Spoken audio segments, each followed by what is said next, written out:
जय माता दी मित्रों, आपका बहुत बहुत स्वागत है मेरे चैनल मेरी कमा में।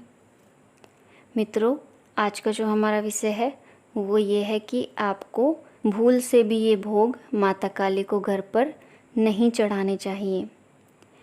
ये काफ़ी महत्वपूर्ण विषय है, क्योंकि कुछ ऐसे भक्त हैं जो माता काली को अपने घर पर ही सब तरह के भोग अर्पण करते हैं, जिसके कारण फिर घर में परेशानियां होने लगती हैं, काम उनके बिगड़ने लगते हैं और वे फिर सोच में पड़ जाते हैं कि पूजा पाठ तो हम अच्छे से कर रहे हैं, पर काम तो हमारे कुछ भी नहीं बन रहे, क्लेश भी रहता है, बीमारियां रहती हैं।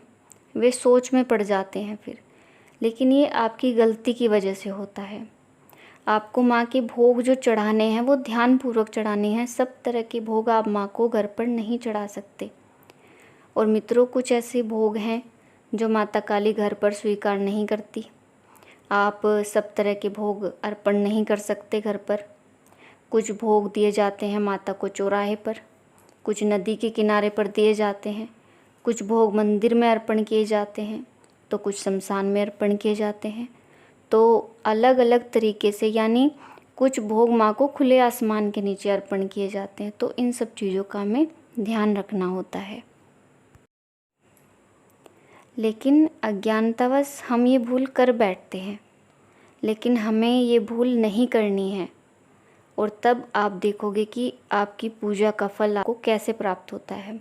यदि पूजा पाठ में आप भूल नहीं करोगे तो आपको पूर्ण फल की प्राप्ति होगी। आप तब जाकर चमत्कार देखोगे, आपके कोई भी काम नहीं रुकेंगे और जैसा आप चाहोगे वैसा ही होगा। कुछ व्यक्ति माँ को हर प्रकार के भोग अर्पण करते रहते हैं, तो उनको ये चीज़ें ध्यान में रखनी है। अगर आप अपना या किसी दूसरे का कार्य माता काली से करवाते हो और अपने मुख से वचन करते हो माँ को भोग अर्पण करने का कि माँ आप ये कार्य करें, मैं आपको ये भोग अर्पण करूँगा, तो माता काली आपका कार्य सिद्ध कर देती हैं। फिर बात आ गई आपके वचन की। आपने जो माँ से वचन किया था, तो आप क्या करते हो, यदि आप उस भोग को घर में ही माँ को चढ़ा देते हो तो वो माता कभी भी स्वीकार नहीं करती। यानी वो आपका वचन किया हुआ भोग माता या तो आपको मंदिर में या चौराहे पर या किसी नदी किनारे ऐसे ही भोग चढ़ाया जाता है, लेकिन घर में नहीं। तब ही जाकर वो आपका भोग मंजूर करती हैं, वरना आपके काम जो है वे नहीं बना पाती फिर, जिसकी वजह से फिर दिक्कतें होती हैं, क्लेश बढ़ जाता है, क्योंकि आपका वो भोग स्वीकार ही नहीं हुआ, जिसके कारण परेशानियां फिर झेलनी पड़ती हैं। और मित्रों, अगला भोग है जैसे माँ की बड़ी भेंटें हो गई, शराब हो गई, जितने भी तामसिक भोग हैं वो कभी भी आपको घर पर अर्पण नहीं करने हैं।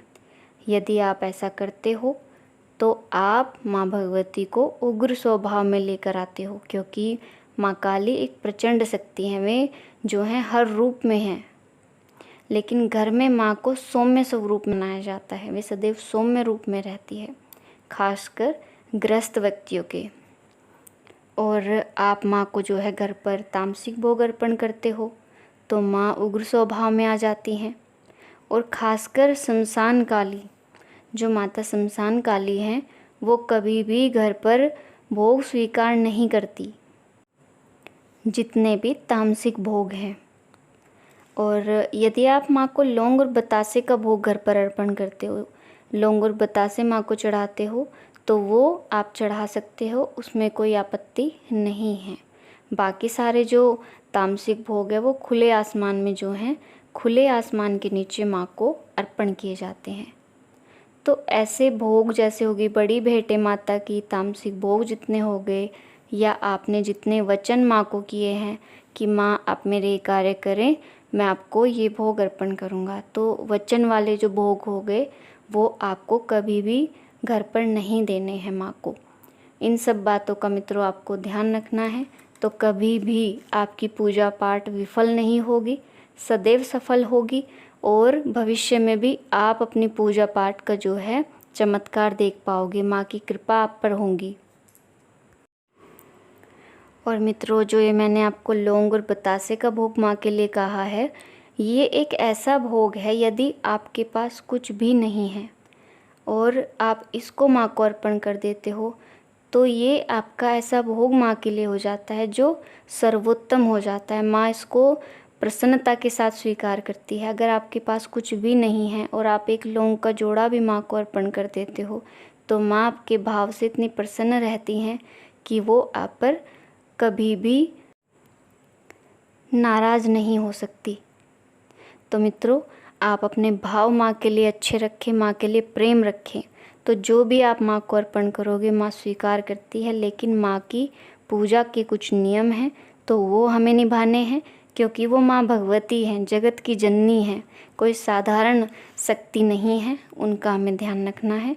तो मित्रों, अब मैं अपनी बात को यहीं समाप्त करती हूँ और आपसे मिलती हूँ एक नए विषय के साथ। यदि आपके कोई प्रश्न हैं इस वीडियो से संबंधित, तो आप मुझसे पूछें, कमेंट करें, आपके प्रश्नों के उत्तर मैं देती हूँ। अब मैं आपसे मिलती हूँ अगली वीडियो में। तब तक के लिए आप अपना ध्यान रखें, अपनी पूजा पाठ ध्यानपूर्वक करें। जय माता दी। हर हर महादेव।